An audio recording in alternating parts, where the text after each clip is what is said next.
जय श्री कृष्ण। श्लोक 21, अध्याय 2, आगे का वर्णन।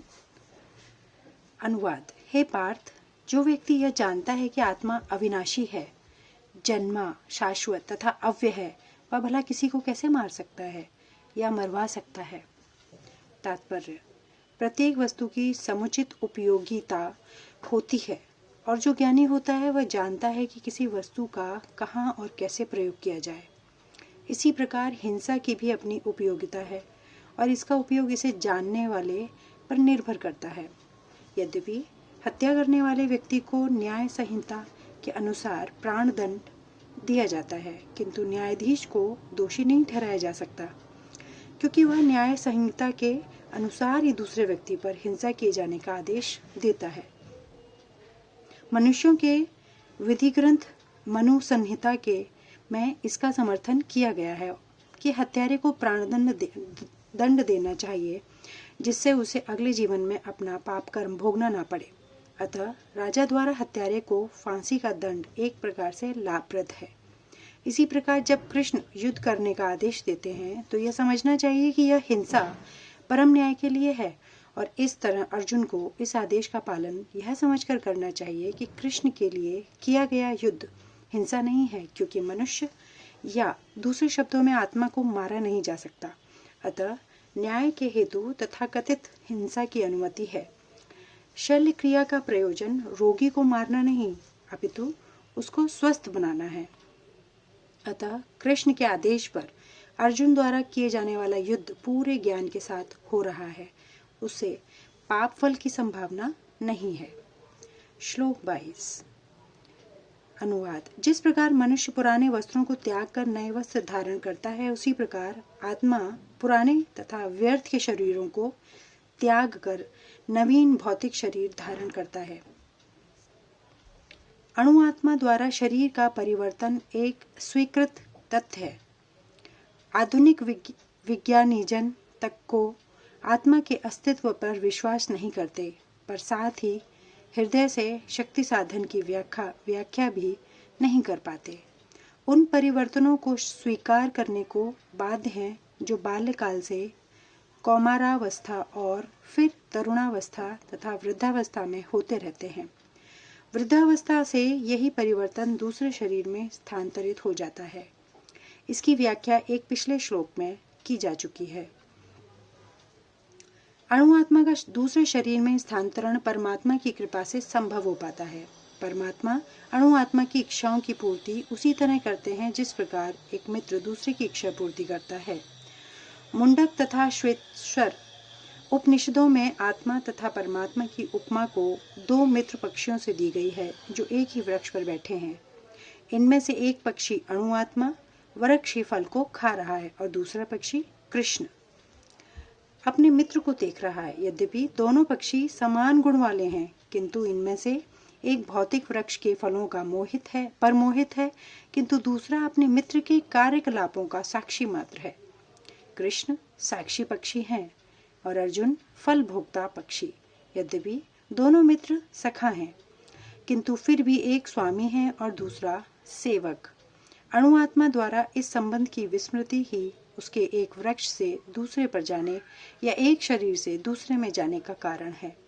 जीवात्मा प्राकृत शरीर रूपी वृक्ष पर अत्यधिक संघर्षशील है, किंतु ज्यों ही वह दूसरे पक्षी को परम गुरु के रूप में स्वीकार करता है, जिस प्रकार अर्जुन कृष्ण का उपदेश ग्रहण करने के लिए स्वेच्छा से उनकी शरण में जाता है, त्यों ही परतंत्र पक्षी तुरंत सारे शोकों से विमुक्त हो जाता है।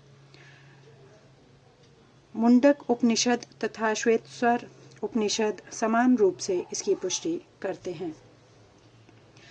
यद्यपि दोनों पक्षी एक ही वृक्ष पर बैठे हैं, किंतु फल खाने वाला पक्षी वृक्ष के फल के भोक्ता रूप में चिंता तथा विषाद में निमग्न है।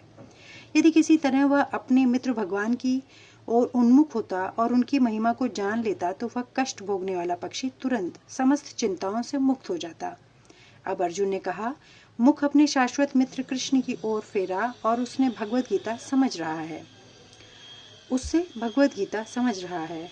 इस प्रकार वह कृष्ण के कृष्ण से श्रवण करके भगवान की परम महिमा को समझकर शोक से मुक्ति हो सकता है। यहाँ भगवान ने अर्जुन को उपदेश दिया है कि वह अपने पितामह तथा गुरु के देहांतरण पर शोक प्रकट न करे, अपितु उसे इस धर्म युद्ध में उनके शरीरों का वध करने से प्रसन्न होना चाहिए, जिससे वह विभिन्न शारीरिक कर्म फल से तुरंत मुक्त हो जाए। बलिवेदी पर या धर्म युद्ध में प्राणों को अर्पित करने वाला व्यक्ति तुरंत शारीरिक पापों से मुक्त हो जाता है और उच्च लोक को प्राप्त होता है। अतः अर्जुन का शोक करना युक्त संगत नहीं है। श्लोक 23 अनुवाद। यह आत्मा न तो कभी किसी शस्त्र द्वारा खंड खंड किया जा सकता है, न अग्नि द्वारा जलाया जा सकता है, न जल द्वारा भिगोया या वायु द्वारा सुखाया जा सकता है। तात्पर्य, सारे हथियार, तलवार, आग्नेयास्त्र, यस्त्र, वर्षा के अस्त्र, चक्रवात आदि आत्मा को मारने में असमर्थ हैं। ऐसा प्रतीत होता है कि आधुनिक आग्नेयास्त्रों के अतिरिक्त मिट्टी, जल, वायु, आकाश आदि के भी अनेक प्रकार के हथियार होते हैं। यहाँ तक कि आधुनिक युग के नाभिकीय हथियारों की गणना भी आग्नेय शास्त्रों में की जाती है, किंतु पूर्व काल में विभिन्न पार्थिव तत्वों से बने हुए हथियार होते हैं। आग्नेयास्त्रों का सामना जल के यानी कि वरुण हथियारों से किया जाता था, जो आधुनिक विज्ञान के लिए अज्ञात है। आधुनिक विज्ञान को चक्रवात हथियारों का भी पता नहीं है।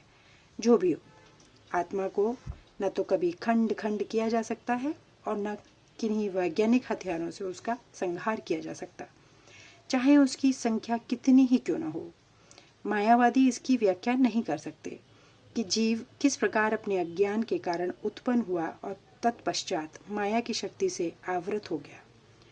नहीं आदि परमात्मा से जीवों को विलग कर पाना संभव था। प्रत्युत सारे जीव परमात्मा से विलग हुए अंश हैं। चूंकि वे सनातन अणु आत्मा हैं, अतः माया द्वारा आवृत होने की उनकी प्रवृत्ति स्वाभाविक है और इस तरह से वे भगवान की संगति से पृथक हो जाते हैं। जिस प्रकार अग्नि के स्फुलिंग अग्नि से विलग होते ही बुझ जाते हैं, यद्यपि इन दोनों के गुण समान होते हैं। वराह पुराण में जीवों को परमात्मा का भिन्न अंश कहा गया है। भगवद गीता के अनुसार भी वे शाश्वत रूप से ऐसे ही हैं। अतः मोह से मुक्त होकर भी जीव पृथक अस्तित्व रखता है, जैसा कि कृष्ण द्वारा अर्जुन को दिए गए उपदेशों से स्पष्ट है। अर्जुन कृष्ण के उपदेश के कारण मुक्त हो गया, किंतु कभी भी कृष्ण से एकाकार नहीं हुआ। श्लोक 24 अनुवाद। यह आत्मा अखंडित तथा अघुलनशील है। इसे न तो जलाया जा सकता है, न ही सुखाया जा सकता है। यह शाश्वत, सर्वव्यापी, अविकारी, स्थिर तथा सदैव एक सा रहने वाला है।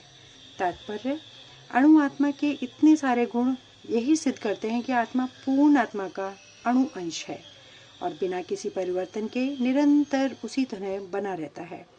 इस प्रसंग में अद्वैतवाद को व्यवहृत करना कठिन है, क्योंकि अणु आत्मा कभी भी परम आत्मा के साथ मिलकर एक नहीं हो सकता।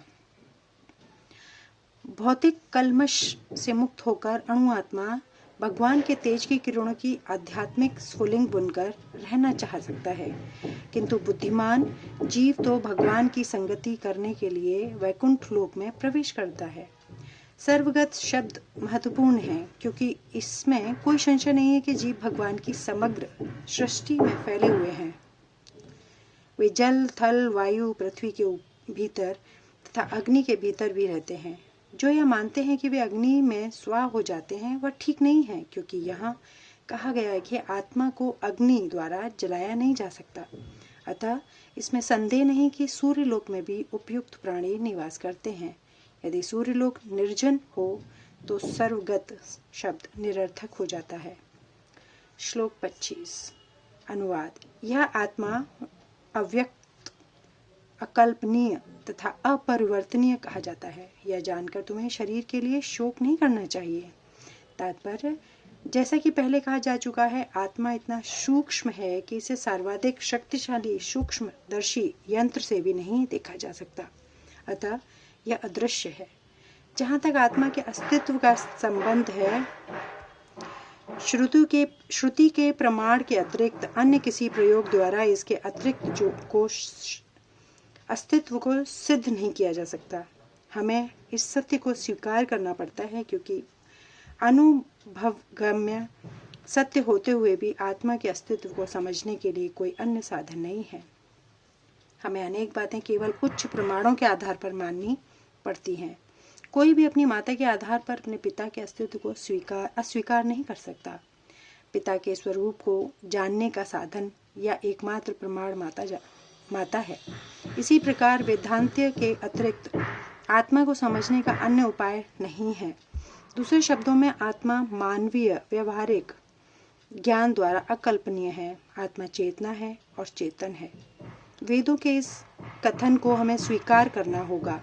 आत्मा में शरीर जैसे परिवर्तन नहीं होते। मूलतः अविकारी रहते हुए आत्मा अनंत परमात्मा की तुलना में अणुरूप है। परमात्मा अनंत है और अणु आत्मा की अति सूक्ष्म है। अतः अति सूक्ष्म आत्मा अविकारी होने के कारण अनंत आत्मा भगवान के तुल्य नहीं हो सकता। यही भाव वेदों में भिन्न भिन्न प्रकार से आत्मा के स्थायित्व की पुष्टि करने के लिए दोहराया गया है। किसी बात का दोहराना उस तथ्य को बिना किसी त्रुटि के समझने के लिए आवश्यक है। श्लोक 26 अध्याय 2 अगले वीडियो में। धन्यवाद। जय श्री कृष्ण।